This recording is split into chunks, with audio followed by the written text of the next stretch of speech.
Hello, Lucas Star Wars fans, and welcome to Canon Fodder, where we analyze franchise narratives to determine their logical origin or continuation.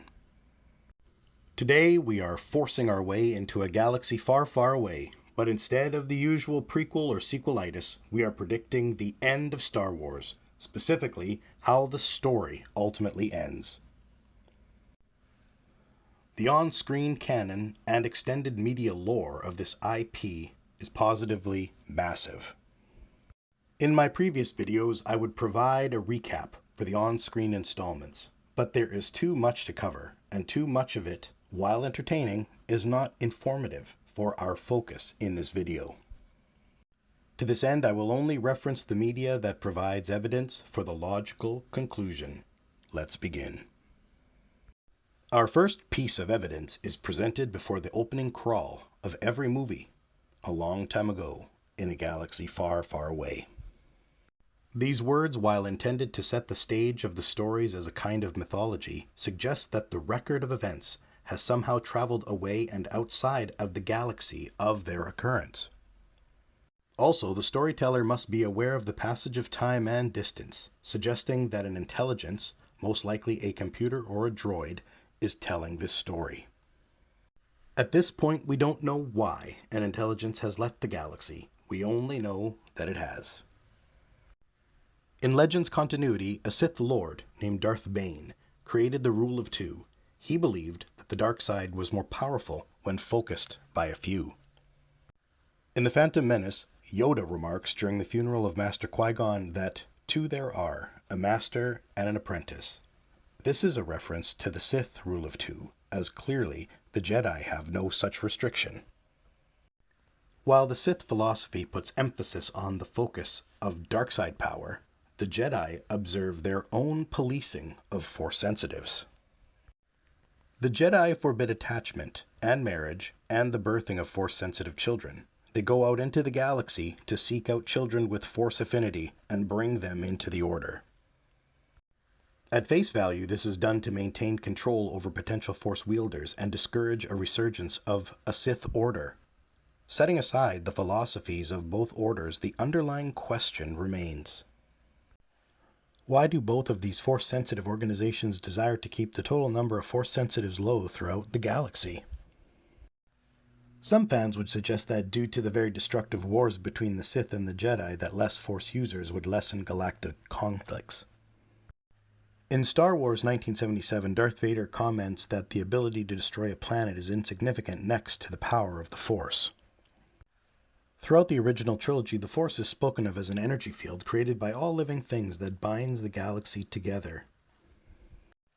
By now it should be obvious how the Star Wars story ends: the death of the Force.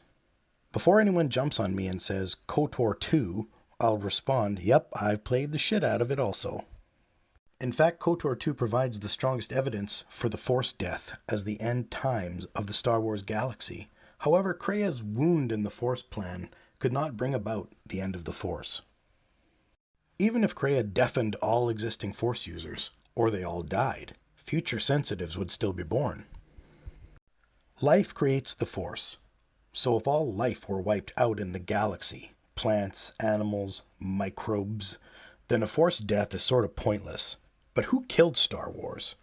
Why, Georgie Boy did. And he did it with one word: metachlorians. The original trilogy never came out and said that the Force favored a genetic master race, but the movies did say that the Force was strong in the Skywalker family.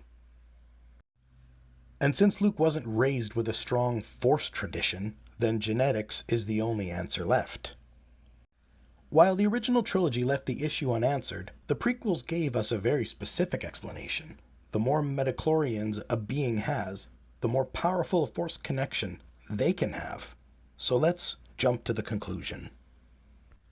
Syndrome said it best in The Incredibles: when everyone's super, no one will be.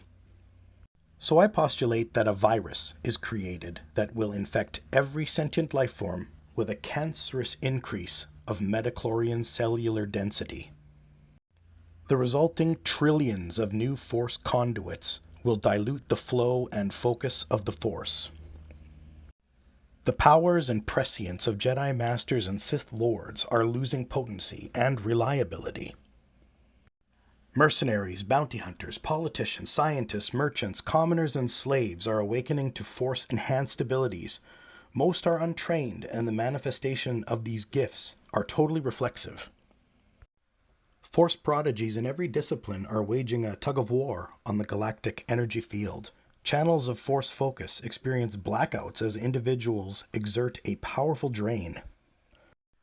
Let us compare galactic Force to a brain. Force users tap various areas of this brain to boost abilities. Suppose then that trillions of extensions are added suddenly, each member drawing power from certain areas in mass quantities. For every sentient life form, brain death can result from overtaxing one area too greatly or for too long. Trillions of Force sensitives will stretch and pull the Force so thin that in time no one will be able to focus or harness its power. Life creates it, makes it grow. Consider the air needed for life, endlessly recycled between plant and animal. Normally, this is a balance. What would happen if that air becomes agitated and catches on fire? The raging flames of power consume every ounce of breathable air. Now all that remains is a vacuum void where nothing lives. This Force death would affect hyperspace travel if it didn't collapse the lanes totally. The Force, once a strong and resilient tapestry shaped and pulled upon by mighty Dark Lords, its mystery and power searched out by Jedi Masters for thousands of years, now pulled apart and reduced to drifting threads, disconnected in the silent galactic subconscious. In a galaxy like this, future generations will be born with the ability to connect to the Force, but the dead Force can't connect to anything.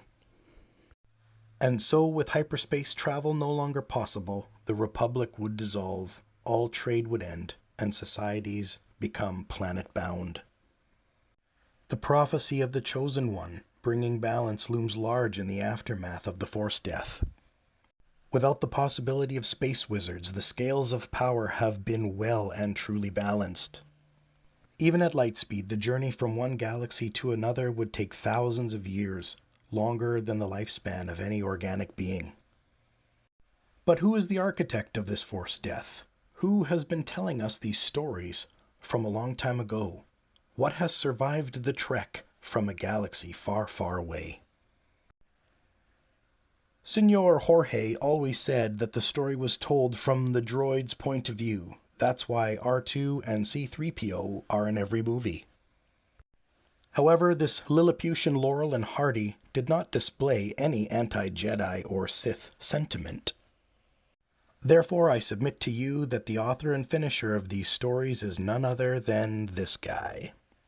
If you have suggestions for future videos, please sound off in the comments section below.